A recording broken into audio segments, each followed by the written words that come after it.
Hi everyone, my name is Shawn Gu from the University of Notre Dame, and I'll be talking about my poster, Data-Driven Biological Network Alignment that uses topological, sequence, and functional information.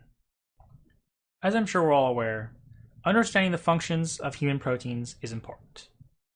However, many of these functions remain unknown. So in this visualization, one of the circles is colored based on its function, and if it's gray, that means we don't know the function. Traditionally, wet lab experiments are used to uncover these functions, but they can be time-consuming, expensive, and in the case of humans, there can be ethical limitations. So, instead, we can use computational approaches to transfer knowledge from a better studied model species, such as yeast, to human.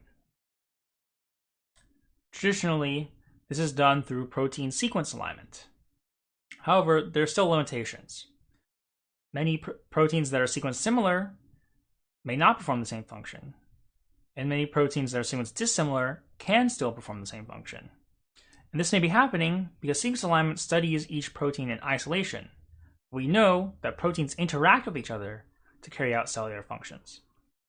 For example, these yeast proteins may interact in this way, which we can model as a yeast protein-protein interaction or yeast PPI network. So we have one complex performing the green function and one complex performing the yellow function. Similarly, the human proteins can be modeled this way.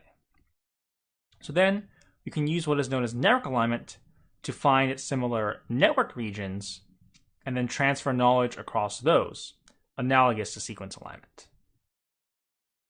However, in a previous study, which I gave a talk about last year at ISMB ISCB in the NetBio COSI, we found that a lot of network alignment methods were not actually aligning functionally related nodes. And this was likely because they align networks based on topological similarity. So here's an illustrative example. Suppose we have two PPI networks, and the proteins are colored based on what functions they perform. Traditional network alignment methods would align this orange region to this purple region because they both have this shape of a square with a diagonal. In other words, the connection between the nodes in these two areas are the same. However, we know from this toy example that the orange function and the purple function are not the same. So we proposed to align networks based on topological relatedness, where first, in a part of the network where we know the functional information, we learn that, for example, this 3-node path should be aligned to this square with a diagonal.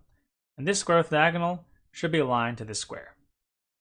Then, in other parts of the networks that are not displayed here, we apply these learned patterns to transfer knowledge from a 3-node path to a square with a diagonal and similar. We implemented this using a supervised classification-based framework. Essentially, given two networks, we tried to extract some topological patterns between pairs of nodes, and then we use as labels whether the pair of nodes is functionally related or not, where in this case functionally related means that they share at least k gene ontology terms, and we vary k. Then we perform classification-based network alignment. Specifically, we split our data into a training set and a testing set as a standard. We train our classifier on the training set and make predictions on the testing set. Anything from the testing set that is predicted as functionally related is added to the alignment, which we then put through an established protein function prediction framework. Importantly, we only use the testing set to make protein function predictions in order to avoid any circular argument. In this study, the only thing we change is the feature of a node pair. Instead of using only topological information, we also incorporate protein sequence information. The way we did this was we integrated the two PPI networks. Specifically, we linked the most sequence similar proteins. So presumably, if we extract features from this combined network, they will contain both within network topological information as well as across network sequence information. We called this framework Tara++, which we found to improve upon our previous framework Tara, which again does not use any protein sequence information, as well as Permaline TS, which uses both topological and sequence information, but importantly is unsupervised, unlike tar++, which is supervised.